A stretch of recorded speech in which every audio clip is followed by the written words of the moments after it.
On this episode of Tesla Tidbits, Tesla crushes Q1. We have some rumblings on Cybertruck. Tesla has some more interesting interactions with NHTSA, and more. This is Tesla Tidbits episode number 647 for April 4th, 2021. We start the show this week with some amazing news. Tesla announced Friday that they had delivered 184,800 vehicles in Q1, another new quarterly record for the company. Now, this alone is fantastic news, but consider what it means for the company going forward with this perspective. Q1 is typically the worst quarter for sales across the entire car industry, and Tesla just set a new record for quarterly deliveries. This bodes extremely well for the future. Another interesting bit is that only a touch over 2,000 of these deliveries were Model S and Model X. This sets the stage for the floodgates to open for the deliveries of the refreshed vehicles in Q2, which means a bunch of higher margin vehicles being delivered, putting Tesla in position for another record financial quarter. The only drawback we may see is both a positive and a negative, and that is our next story. But before we get there, just need to send out a huge congratulations to the entire Tesla team on another historic quarter of deliveries.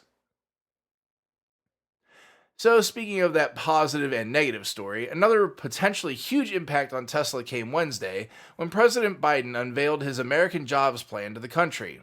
While there's a lot in that plan, as it pertains to our favorite car company, the plan contains a couple of potentially huge pieces detailed in the $174 billion proposal for EVs. First, let's talk infrastructure. Part of the proposal is a grant and incentive program to get 500,000 EV chargers installed by 2030. Comparatively, there's 168,000 gas stations in the US according to fueleconomy.gov. If you assume conservatively that there's 8 pumps on average per station, there are 1.344 million refueling points for gas and diesel vehicles. According to an AP News article in July last year, there are currently only 26,000 charge stations, totaling 84,000 recharging points at that time. This would do a lot to get EVs pushed toward mainstream adoption. But next up is the big one. Both tax incentives and point-of-sale rebates will be offered to buy EVs made in America. By my count currently, and please correct me if I'm wrong, there are exactly 2 manufacturers that qualify for this credit: Tesla and GM. The Ford Mach-E is not built in the United States, it is built in Mexico and would not qualify. This would be an unbelievable advantage for the company in the face of any EV competition. Details are light on exactly what these rebates and tax credits will be and how they'll work, but it's all very promising considering that Tesla has long since been frozen out for any incentives once they hit the milestone to phase them out back in 2019 with the current legislation. However, there may be an unintended consequence here. Public statements have been made that the Biden administration hopes to have this passed by July. This could depress Q2 sales in the US for Tesla, as would-be buyers would withhold their purchase to ensure that they can take advantage of the new incentives. Why buy a car for hypothetically $10,000 more than you have to, right? This will be one that we have to keep a sharp eye on for sure, as this entire audience certainly may be affected by the result of this legislation. Tidbit number 3 brings us news coming from the Cybertruck front, courtesy of Holmar's blog and Teslarati. As we know from the recent earnings calls, Elon and team were really expecting the true launch of Cybertruck to be in 2022, though some units may have rolled off the Texas assembly line at the end of this year. The tip to Holmar's blog seems to indicate that they may be closer than they've been letting on. According to the anonymous source, his neighbor, who works for Tesla and is moving to Texas to support the Cybertruck effort, has been told to report in June. Allegedly, there's already a pilot production line at Fremont, where they're working out the logistics of the line with the hope that they'll be well ahead of the game when the building is ready for use in Texas. This may line up well with a video that Teslarati brought us from the company that seems to be making the Gigapress to stamp the Cybertruck.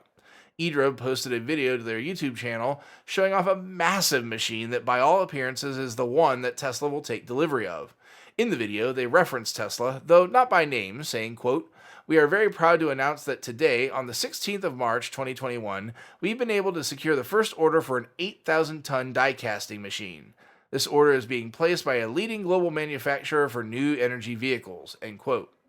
Given that Elon is on record saying that they'd be using an 8,000-ton press, and there aren't many other EV manufacturers out there using massive stamping machines to make huge casts, it's pretty safe to assume who they're referring to.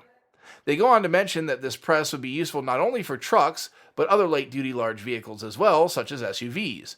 This would also seem to support the factory being able to produce Model Y's single piece casting system, which is expected to come from the new Texas factory as well.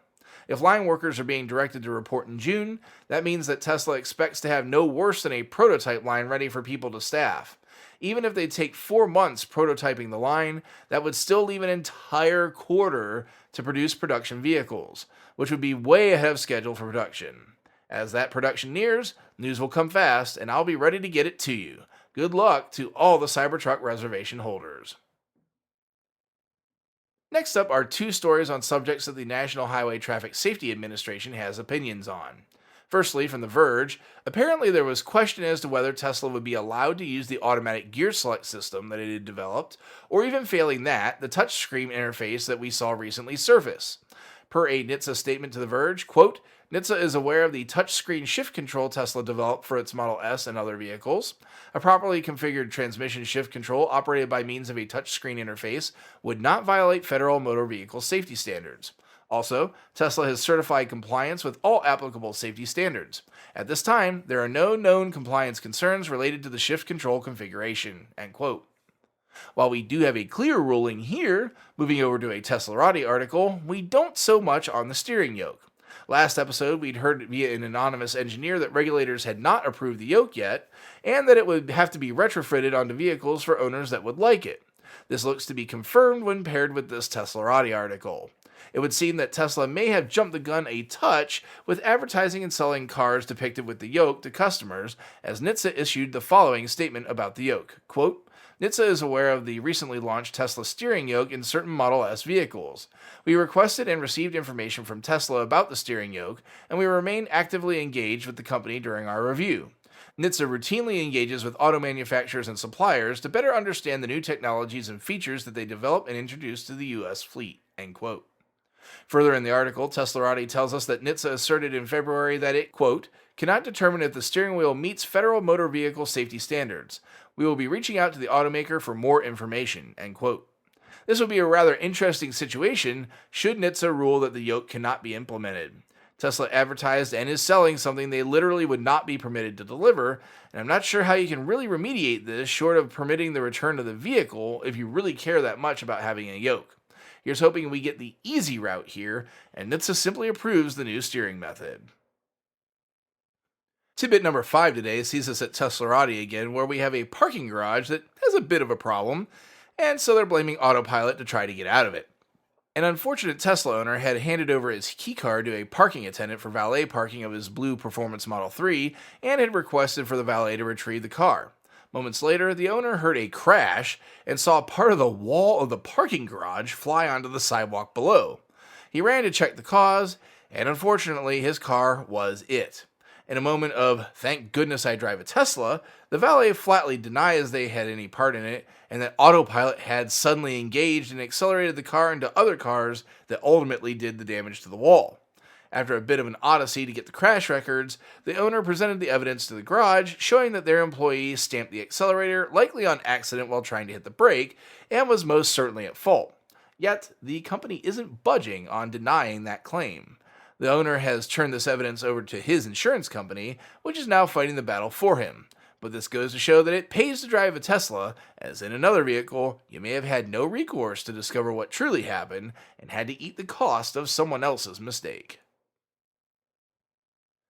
Lastly this week, we end on another amazing win for Tesla Energy.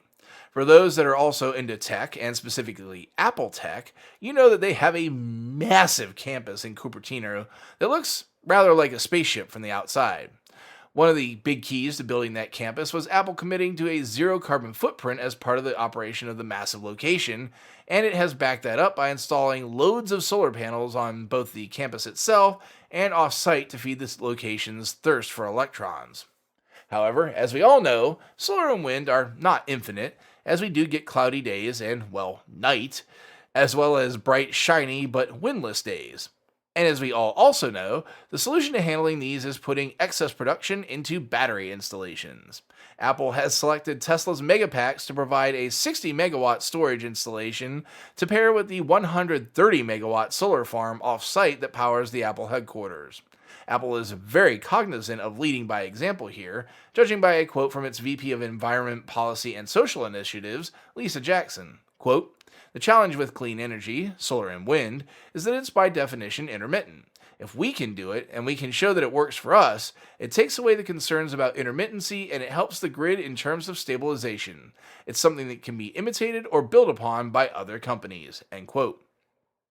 Most other companies don't have a personal power plant as Apple does, but it may at least convince them to start building some solar into their operations to begin offsetting some of the power they use from the grid.